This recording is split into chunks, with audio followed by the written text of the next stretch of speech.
Primeiro livro do profeta Samuel, capítulo 14. Eles vão colocar no telão, pode colocar o versículo 6. 1 Samuel 14, 6. Pode botar, por favor. Eu vou ler nessa Bíblia aqui de estudo do Eugene Peterson, que diz assim: Jonatas disse ao seu escudeiro: vamos até a guarnição desses incircuncisos. Talvez o Eterno nos favoreça. Você pode repetir essa frase? Talvez o Eterno nos favoreça. O Eterno não depende de um grande exército para nos livrar. Quando o Eterno resolve salvar, ninguém tem o poder para impedi-lo. Feche os seus olhos. Pai, pedimos diante da Tua palavra que em graça, nessa noite, o Senhor ministra aos nossos corações. Que o Senhor fale conosco, Pai. Que a Tua palavra, que é uma poderosa semente, seja colocada no nosso coração, que declaramos que é a preciosa terra. E que essa palavra tenha o poder, porque ela é poderosa, de nos municiar para vivermos e enfrentarmos e vencermos os desafios desse tempo presente. Oramos em nome de Jesus, amém. Queridos, na nossa conversa de hoje, eu resolvi falar sobre o tema que a gente escolheu, sendo direcionado pelo Senhor para esse ano de 2022.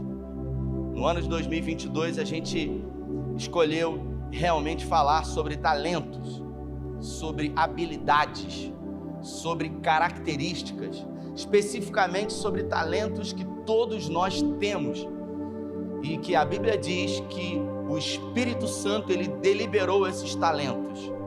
É muito provável que muitos talentos que o Espírito Santo tenha te dado, você nem sequer tenha ainda conhecimento sobre isso. Algumas coisas a gente acaba percebendo que a gente tem mais aptidão e mais facilidade, outras não, mas todos nós temos muitos talentos que foram revelados e alguns que ainda não foram encontrados. O fato é que alguns desses talentos que a nós nos foi entregue, por muito tempo eles são escondidos, ao invés de serem, Júlio, multiplicados.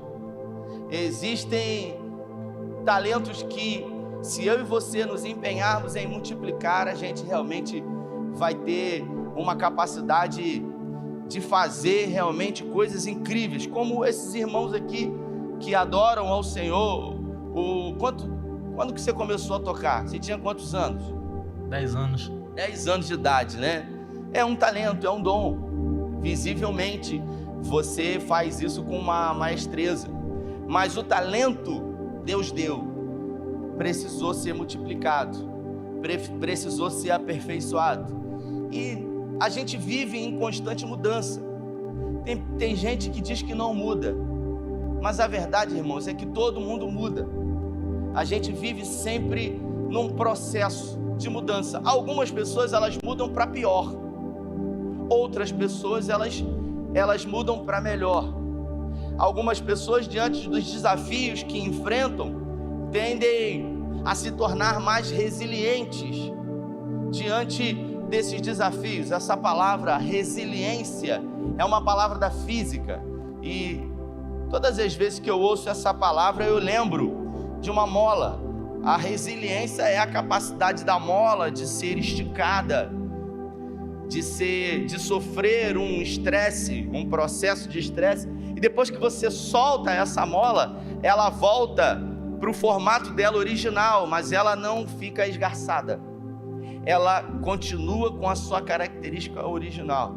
Então, quando a gente vive guerras, quando a gente enfrenta problemas, em alguns momentos da nossa vida, nós somos esticados assim, Thalita, de uma forma terrível. A gente acha que a gente não vai aguentar, mas como tudo na vida passa, em algum momento a gente realmente recebe o refrigério. Só que, Sidney, quando esse refrigério chega, muitas pessoas, elas acabam se deformando. Muitas pessoas, elas não conseguem mais ser quem um dia elas foram. Isso é muito comum dentro de igreja.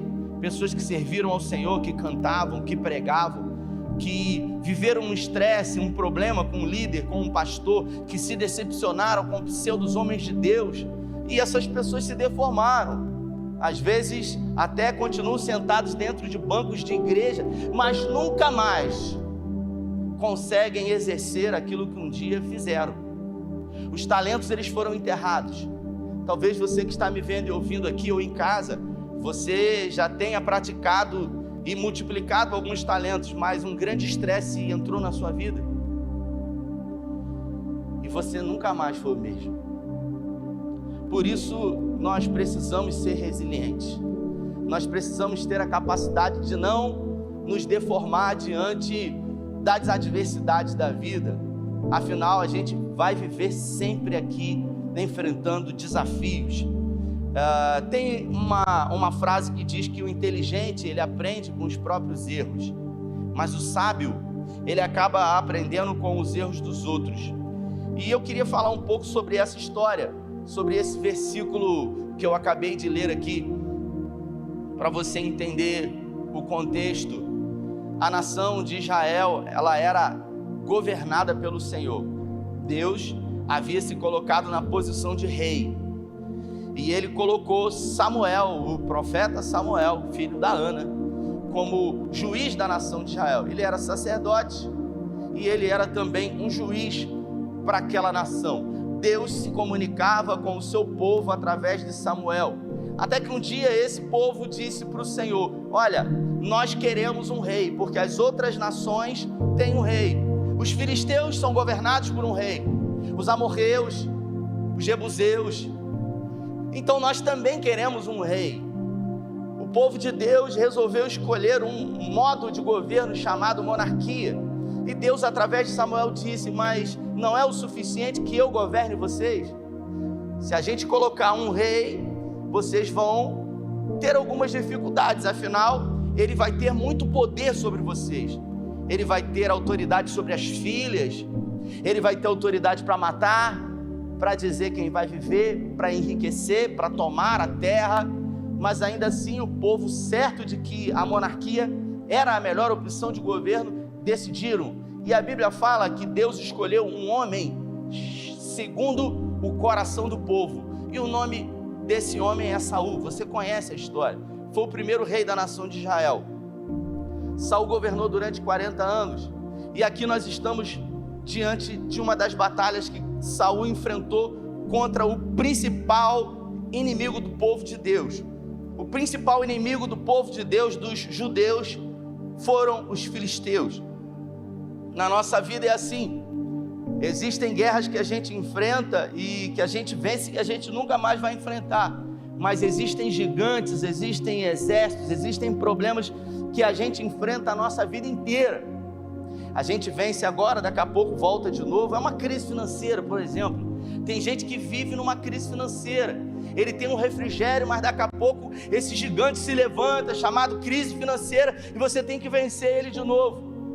E aí daqui a pouco você é colocado numa posição, a sua vida melhora um pouco, mas você não tem a capacidade de gerir, de administrar bem aquilo que você ganha, de empreender melhor os seus recursos, e aí de repente você gasta mais do que você ganha, e quando você vê, vem a pandemia e esse gigante volta de novo. Você está sempre enfrentando o mesmo gigante. O povo de Deus vivia, Leandro, enfrentando o mesmo gigante, que eram os filisteus. Quantos aqui têm coragem de levantar a mão e dizer que na caminhada de fé tem enfrentado por muitas vezes os mesmos desafios, como eu? Quem? Olha lá, tem muita gente que levantou a mão. A notícia boa é que o Senhor, Ele sempre nos dá condições de vencer todos os gigantes que se colocam diante de nós. O fato é que o povo de Deus, na pessoa de Saul, agrupou o seu exército e empreendeu um ataque contra os filisteus. Ele começou a juntar homens, e o povo de Deus aqui, eles não eram dotados de armas poderosas.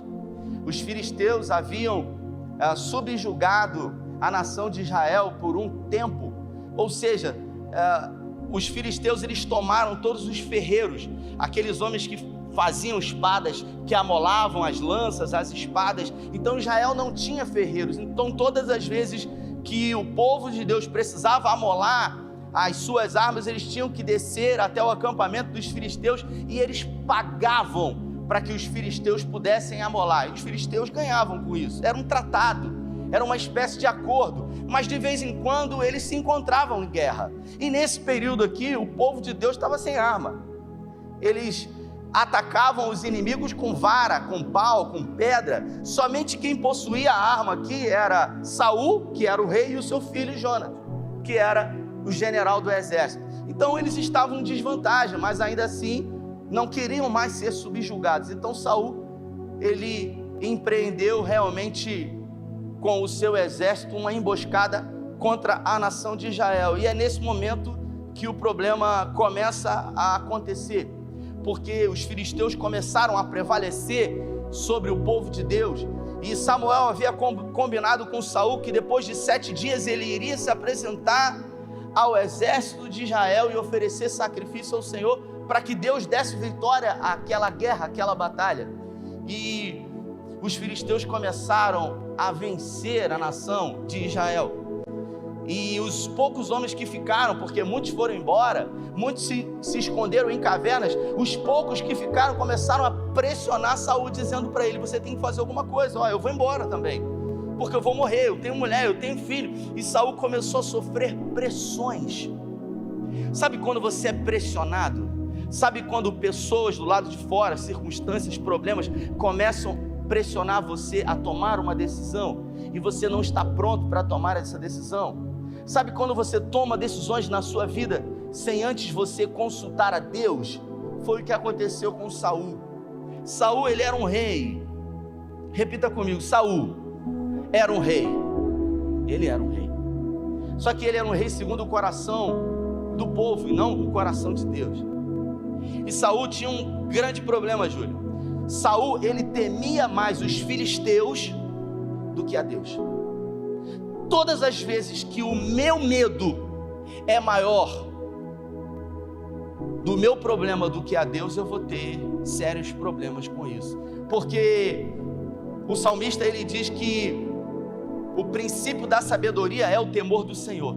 Então, quando você teme o Senhor acima de todas as coisas, acima de tudo, quando você tem o temor de Deus mais do que os problemas que você enfrenta, Deus vai ser honrado e respeitado por você. Agora, quando diante dos gigantes que se colocam para enfrentar a você, você tem medo deles e o Senhor fica em segundo plano, você vai ter problema. E aí o povo começou a pressionar. Sabe o que ele fez? Ofereceu sacrifício, porque ele achou que se ele oferecesse sacrifício ali, Deus iria responder. Sabe aquela questão religiosa de você estar na igreja, mas você não está na igreja por causa do Senhor, você está na igreja por causa das suas necessidades. Deus é um meio, não é um fim a ser buscado, é um meio para se conseguir aquilo que se quer. Eu desejo, eu peço, Ele me dá, e uma vez que Ele me dá, o meu problema está resolvido. Saul queria vencer essa batalha, mas ele não entendia que tudo que ele precisava era temer o Senhor. Então ele não deveria fazer aquilo que ele não tinha obrigações de fazer. Ele terminou de oferecer sacrifício, Samuel chegou, e Samuel olhou para ele e viu o holocausto e falou: o que você fez? Você fez aquilo que você não tinha autoridade diante de Deus para fazer. E ele disse: olha, os filisteus vieram contra mim, estava todo mundo me pressionando, e eu desesperado, eu não sabia o que fazer, e eu acabei cedendo à pressão do povo. Sabe quando a gente cede às pressões do lado de fora, e a gente acaba desagradando a Deus, a gente acaba deixando de fazer aquilo que a gente tem que fazer.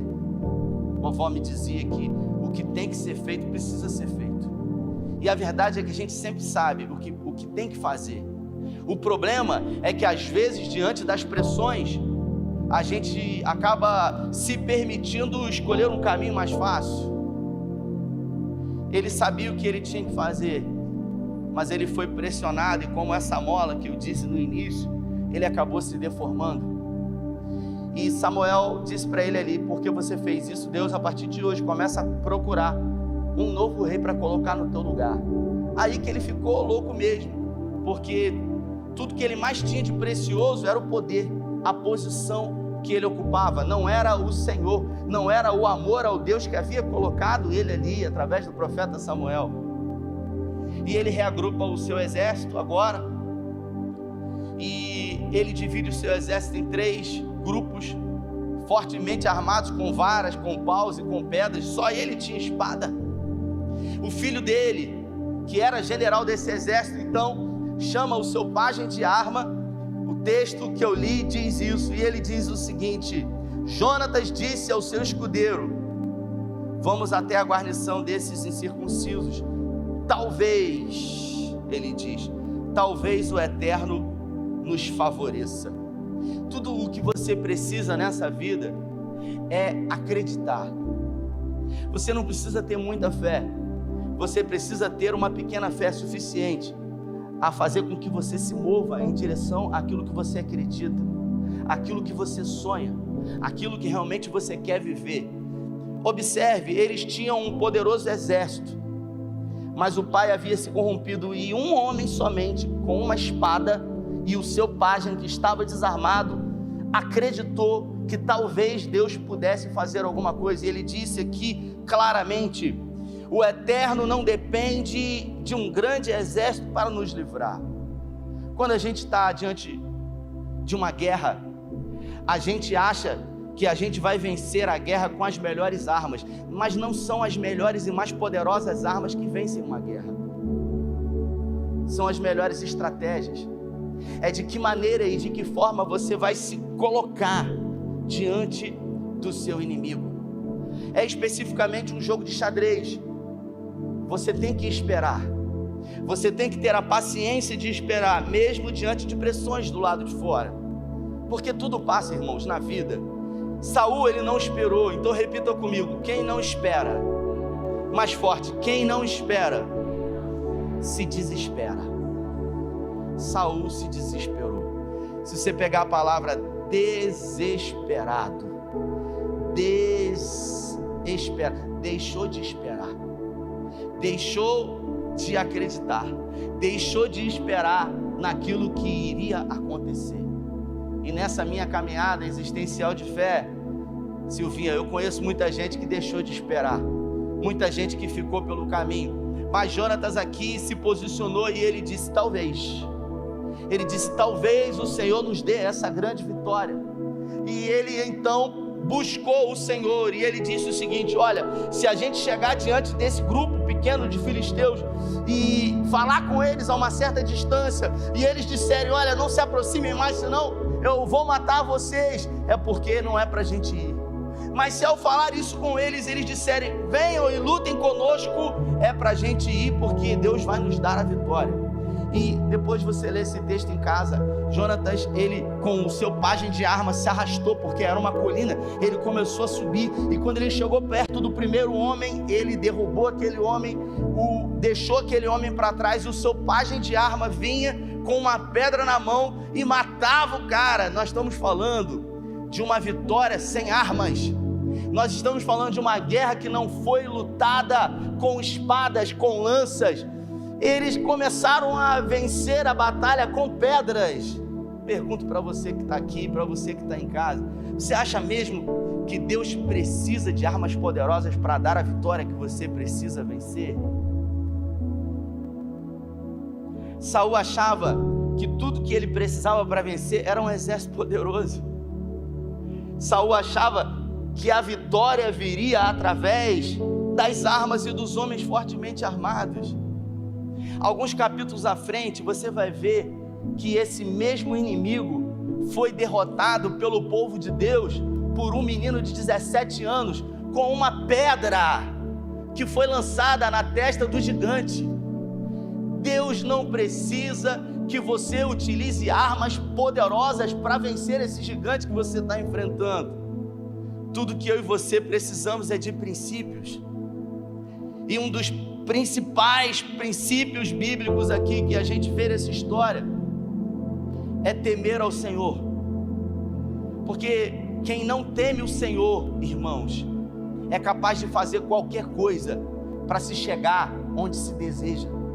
Você é capaz de pisar em qualquer um, você é capaz de Você é capaz de colocar qualquer pessoa para trás, de destruir, de matar, de roubar, para que você consiga chegar nos seus objetivos. Agora, quando você teme o Senhor acima de tudo, você sabe que Ele está governando a sua vida, e por isso você tem a certeza de que Ele é fiel para cumprir aquilo que Ele prometeu. Eu pergunto para você, por que quantas vezes Deus colocou Saul diante das mãos de Davi, e Davi não matou Saul? Você acha que Davi não matou Saul porque ele tinha medo de Saul? Davi temia o Senhor. Por isso, todas as vezes ele dizia: que Deus me livre de fazer esse mal contra um homem que foi ungido pelo Senhor. Davi tinha sido ungido rei, e por 17 anos ele teve que fugir, mesmo recebendo uma promessa. Repita, uma promessa. Sabe quando você recebe uma promessa de Deus?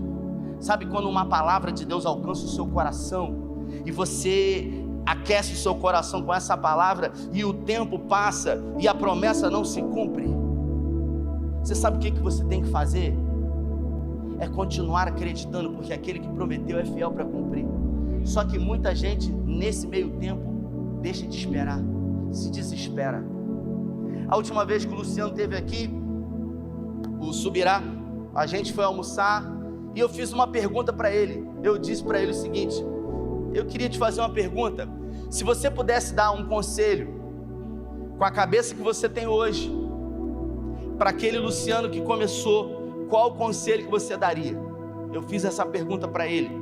A gente estava almoçando, e ele falou durante 4 horas. O cara ficou falando 4 horas seguidas. Só que uma coisa que ele falou para mim, Davi, me chamou muita atenção.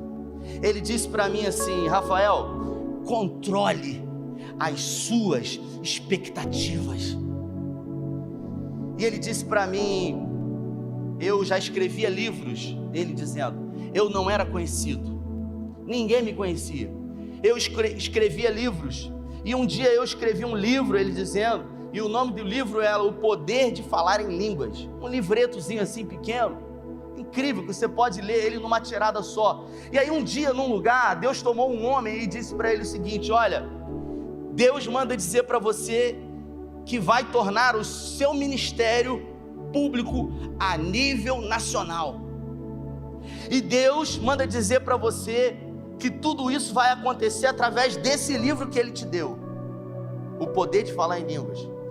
E o homem ainda continuou dizendo, e Deus manda te avisar que Ele vai usar um homem para tornar isso viável.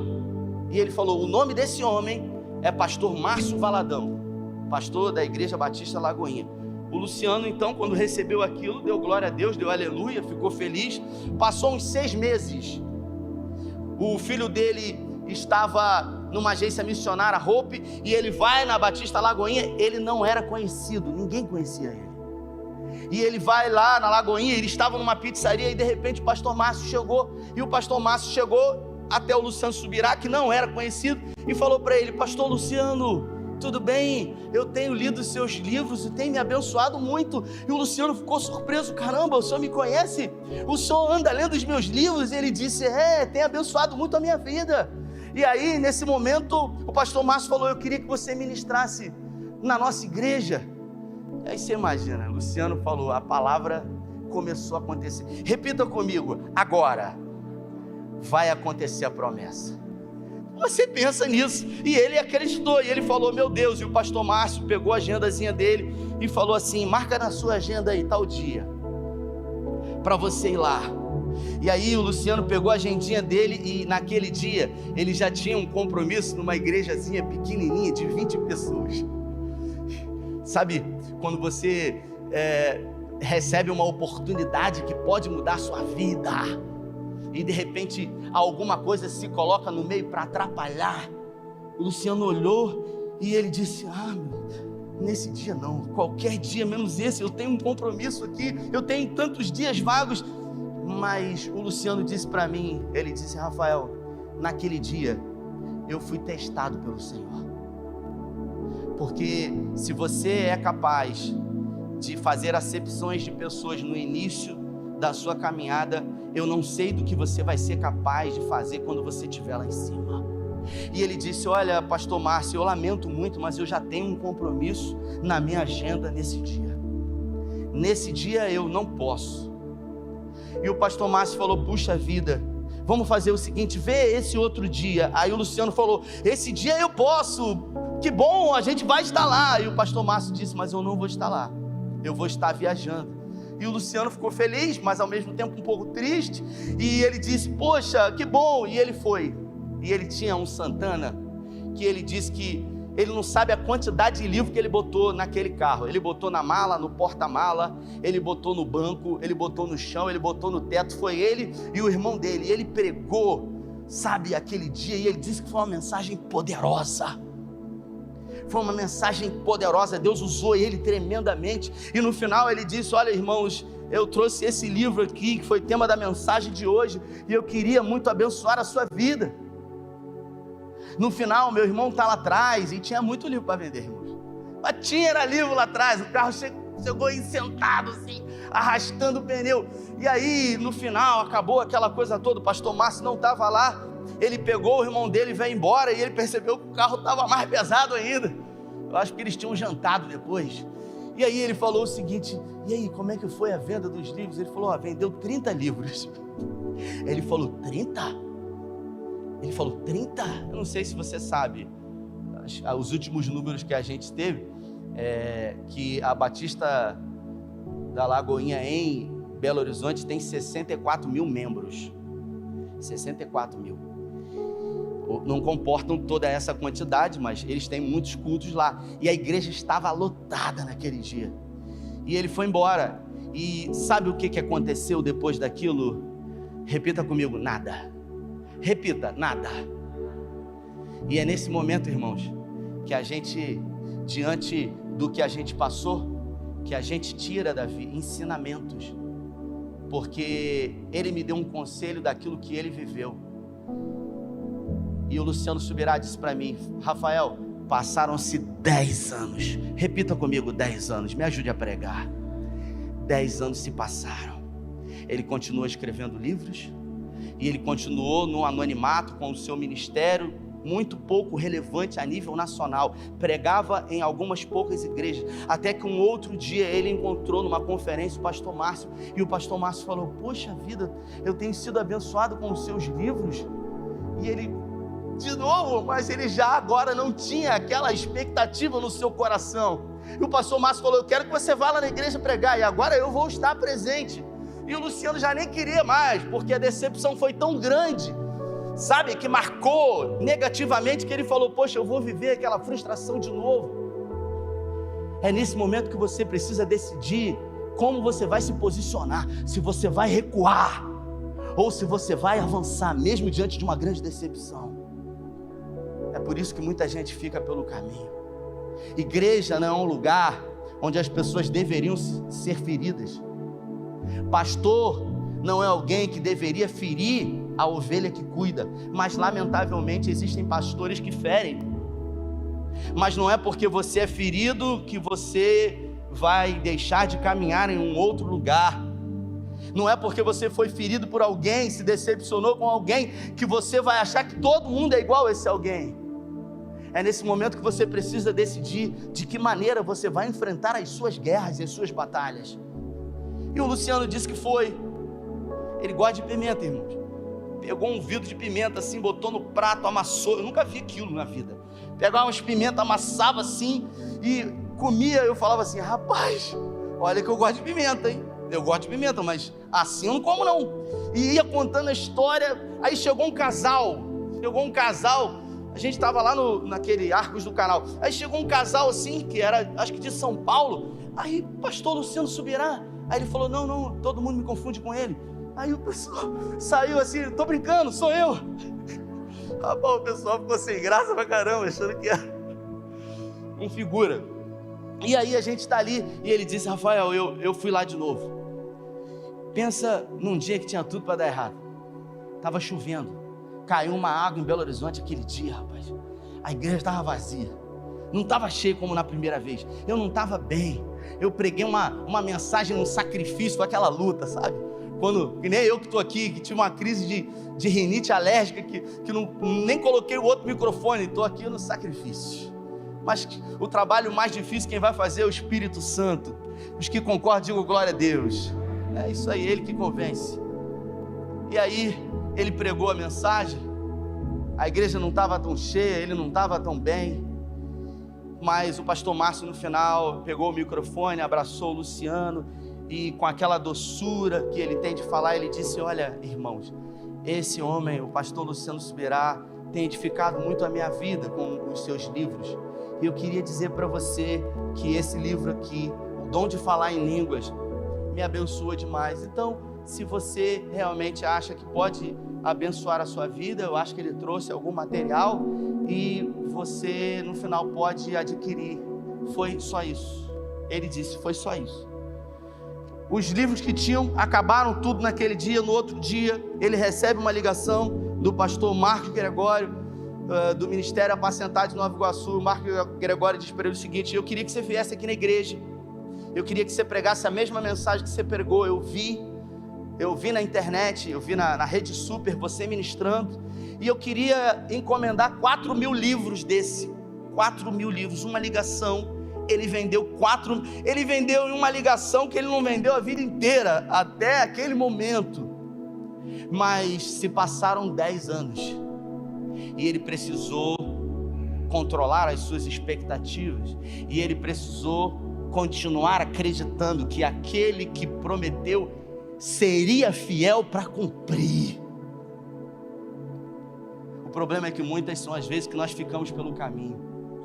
Deus promete, a gente coloca expectativa, a gente acha que vai ser, porque tem o melhor cenário, tem as figuras que foram declaradas, mas não acontece, e aí a gente acha que talvez não foi para ser, a gente acredita que a gente não merece, a gente acredita em tanta coisa, ao invés de a gente continuar crendo e acreditando que Deus me ama, e que se Ele prometeu, Ele vai cumprir. Aqui, voltando para o texto, ele disse, talvez o Eterno nos favoreça. Ele acreditou mais do que todo mundo, ele foi arrastando, e somente naquela batalha, arrastado, ele estava com as mãos, era um vale íngreme, com as mãos e com os pés na terra, ele matou 20 filisteus. O seu pai, que estava do outro lado do vale, viu aquele alvoroço, não entendeu nada, e começou a agrupar o seu exército e se dirigir em direção aos filisteus, querendo emboscar os filisteus, e os filisteus começaram a brigar entre si, irmãos.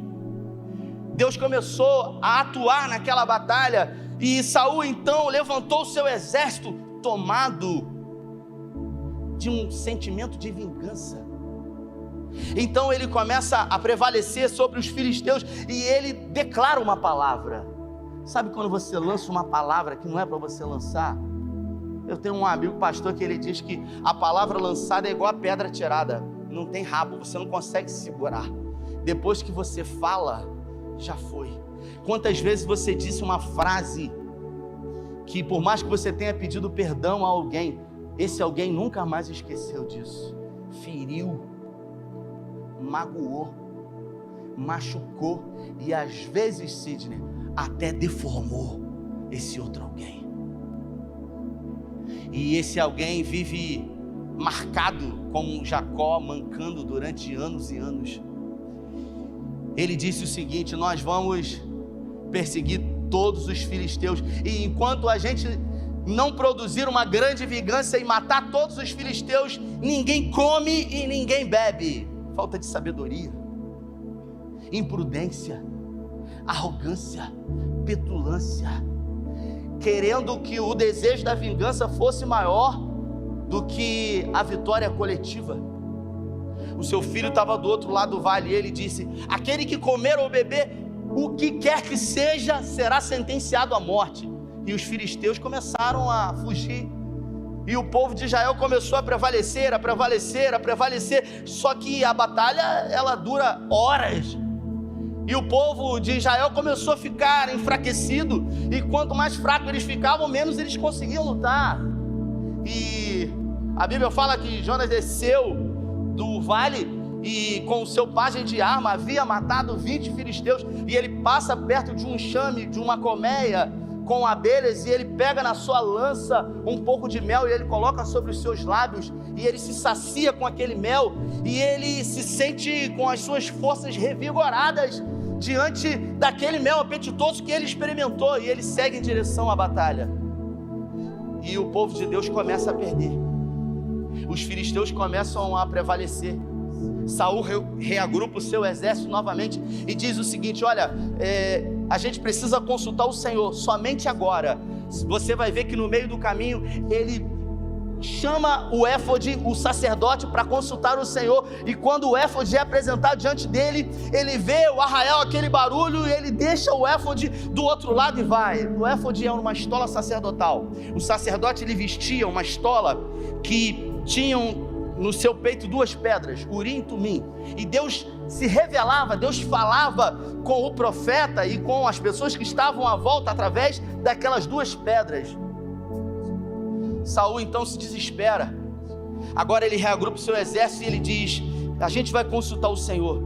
Ele coloca o seu filho junto com ele de um lado e o exército dele do outro, e ele pergunta para o sacerdote que estava vestido com o éfode: por acaso é o meu exército que está em pecado? E as pedras dizem que não. Ele diz: por acaso sou eu ou o meu filho que estamos em pecado? E as pedras dizem que o filho dele havia pecado. Ele se dirige para o seu filho e diz: o que você fez? E ele diz: eu não fiz nada, eu estava com fome, não estava sabendo do que você falou, e peguei com a minha lança um pouco de mel. E ele disse: você já parou para pensar no que você fez? Esses homens estão lutando há horas, com fome e com sede, que mal existem em se alimentar, eles iriam lutar com muito mais vigor. Sabe quando a gente age de uma forma irracional? Sabe quando os nossos interesses são colocados acima de tudo? O Luciano Subirá, ele poderia dizer para o pastor daquela igrejinha: olha, eu vou semana que vem todo dia pregar aí, mas nessa data eu não posso, porque eu fui convidado para pregar numa igreja maior. Ou ele dava qualquer outra desculpa, mas ele não negociou o inegociável. Porque quando a gente negocia, no primeiro momento parece que a gente venceu, que deu tudo certo. Mas escute isso, não é porque algumas coisas que você tem visto na vida de pessoas que estão dando certo que tem a aprovação de Deus. Porque tem muita coisa que está dando certo que Deus não está nisso. É como um ventilador. Eu não sei se você já percebeu, ele está rodando. O ventilador, ele está rodando, sabe? E você tira ele da tomada e ele continua rodando. Por um período de tempo ele continua rodando, e o nome disso é energia residual. Mas se você tira ele da tomada, ele continua rodando, mas uma hora ele para. Tem muita gente que está rodando ainda com energia residual, porque está desconectado do Senhor. Continua fazendo e acha que por ter negociado, Deus não leva em conta, porque pisou em pessoas para chegar aonde queria, aonde se sonhava, acha que Deus está aprovando ainda, mas uma hora, inevitavelmente vai parar. Ele chega então diante do seu exército e fala: a minha palavra tem que ser cumprida, a gente vai ter que matar o meu filho. O exército então se volta contra o rei e diz para ele: você é louco, tudo que você tem feito é para colocar a nossa vida numa situação mais difícil. O seu filho tem ouvido o Senhor, o seu filho tem buscado a face do Senhor, o teu filho começou essa guerra e venceu 20 homens fortemente armados. Quantas vezes, irmãos, somos imprudentes, somos irresponsáveis. Deus nos deu talentos, Deus nos deu habilidades, mas as habilidades e os talentos que Deus nos deu não nos validam a quebrar princípios. Saul, ele temia mais o exército inimigo do que a Deus. Quando um homem ele perde o temor do Senhor, ele está perdido. Ele está fadado a viver a amargura. Sabe, vou contar um testemunho aqui, eu nunca nem disse isso, eu vou falar. Alguns anos atrás, uma pessoa me procurou aqui na igreja, ele falou: pastor, eu nunca disse isso. A pessoa falou assim: pastor, eu queria ofertar uma oferta para a igreja. É comum, a gente vive em obra fazendo coisas. E ele disse: a gente quer ofertar, pastor, eu quero ofertar, pastor. Isso tem uns 3 anos, irmãos. Ele falou: eu trabalho com investimentos, criptoativos. Não sabia nem o que era isso. E ele falou: eu quero ofertar 5 mil reais para a igreja. Eu falei: glória a Deus. Ele falou: então, eu vou ofertar um contrato para a igreja. Eu falei: contrato? Uma empresa de Cabo Frio aí e tal. Eu falei: mas como é que é isso? Só passo os dados da igreja e eu vou fazer um contrato no nome da igreja, é uma oferta que eu vou dar. Eu falei: não, mas não tem como passar os dados da igreja para um contrato. Eu falei: você quer ofertar? Vou te dar a conta da igreja? Eu disse: não, pastor, é um contrato e depois de 36 meses a igreja vai tirar 45 mil reais. Eu falei: o que precisa? Dos dados da igreja. Eu falei: não, mas não tem como. Não tem como, porque eu não posso pegar o nome da igreja e colocar num contrato aí. Você quer ofertar, você oferta. Ele falou: poxa, pastor, eu estou querendo ofertar. Eu falei: irmão, mas assim a gente não pode receber. Ele falou: por que não bota no teu nome? Eu falei: no meu nome? Você quer ofertar para a igreja? Vai botar no nome do pastor? Não tem como. E aquele irmão, ele disse: poxa, pastor, será que para mim significa muito? Será que o senhor poderia permitir que eu ofertasse? Eu falei: meu irmão, me perdoe, mas não tem como a gente receber essa oferta, porque eu não posso colocar o nome da igreja num negócio que eu não sei o que é. Irmãos, no primeiro momento parecia ser muito bom, uma oferta simples de um irmão, e eu não quero aqui colocar em xeque, sabe, as motivações desse irmão de ofertar, mas o tempo passa. E se isso tivesse acontecido, o nome do Centro Evangelístico Internacional estaria aí nas revistas, nos blogs, como o nome de muita igreja esteve. Não é porque você olha no primeiro momento e o negócio parece ser bom, parece ser legítimo, parece de Deus, que você vai aceitar. Escute isso: nem toda porta que está aberta foi Deus que abriu para você. Então cuidado, porque antes de fazer qualquer coisa, antes de fazer qualquer negócio, primeiro, você tem que perguntar se isso vai quebrar algum princípio. Segundo, você tem que perguntar para o Senhor se é da vontade dEle que você faça isso. Se a gente não fizer isso, lá na frente a gente vai ter problema. Se coloque de pé. Eu quero orar, mas eu queria que você entendesse que nessa vida, tudo o que eu e você precisamos é de confiar em Deus, é de depender dEle, e é de temer o Senhor acima de todas as coisas. Davi, ele presenciou de perto todos os erros que Saul cometeu. Davi, ele não teve um bom professor que ensinasse ele dizendo: olha, não faz isso, não faz aquilo, mas ele foi um bom aluno, porque ele começou a observar os passos que Saul dava errado, e ele falou: não é isso que eu quero para a minha vida. Então, acima de todas as coisas, o que Davi, ele tinha de mais precioso era o Senhor. Não tenho outro bem além de ti. Quando ele não tinha nada nos desertos de Belém, uma harpa desafinada, poucas ovelhas pastoreando, ele tocava aquela harpa e ele dizia: não tenho outro bem além de ti. Quando ele sentou no trono em Jerusalém, cercado de ouro, de prata, de um exército poderoso, com um cedro puro de ouro na mão, ele disse: não tenho outro bem além de ti. Você entende que não é o lugar que você está, são os princípios que você carrega, é aquilo que você carrega dentro de você. Caráter, se você olhar no dicionário Aurélio, vai dizer que caráter é o conjunto de habilidades adquiridos ou desenvolvidos de acordo com o tempo que definem quem você é. Caráter é aquilo que você escolhe. Você olha para uma pessoa que é mentirosa, você diz: eu quero isso para mim, eu vou ser assim.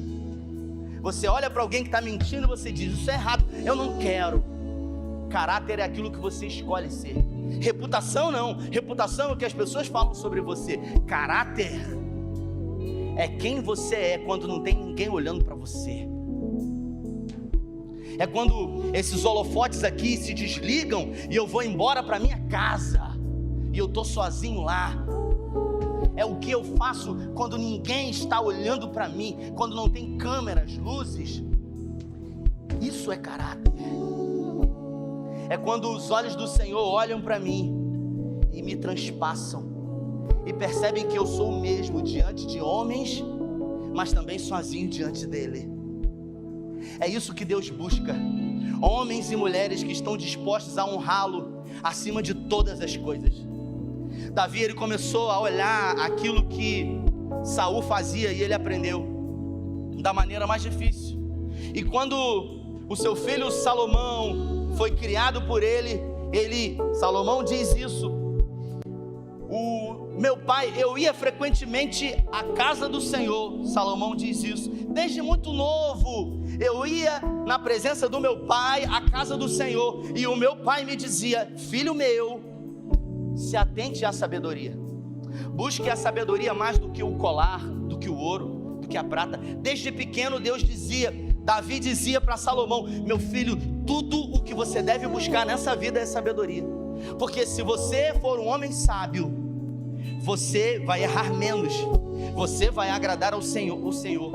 A Bíblia fala que um dia ele estava dormindo, Deus visitou Salomão e Deus fala para ele o seguinte: peça o que você quiser que eu te darei. Ele já tinha sido instruído. Você acha que do nada ele falou: eu quero sabedoria? Não, ele podia ter escolhido um PlayStation, na época não tinha talvez, mas ele disse: eu quero sabedoria, dai-me sabedoria, Senhor, para julgar o teu povo, porque desde pequeno ele foi instruído a buscar a sabedoria. E Deus olhou e disse: porque não pediu ouro, não pediu os seus inimigos, não pediu mulheres, pediu sabedoria para julgar o meu povo. Eu vou dar a você vitórias, reinos, honra, glória. É isso. Aonde está o nosso tesouro, ali vai estar o nosso coração. Que o nosso tesouro seja o Senhor. Feche os seus olhos. Se essa palavra falou com você, bote uma de suas mãos no seu coração. Pai, nessa noite, diante da tua palavra que é poderosa, pedimos que o Senhor nos dê hoje a sabedoria que o Senhor deu a Salomão. Diante de desafios, de guerras, que possamos ter um caráter de Cristo em nós, que possamos aprender, Senhor, que não é porque uma porta está aberta que foi o Senhor que abriu.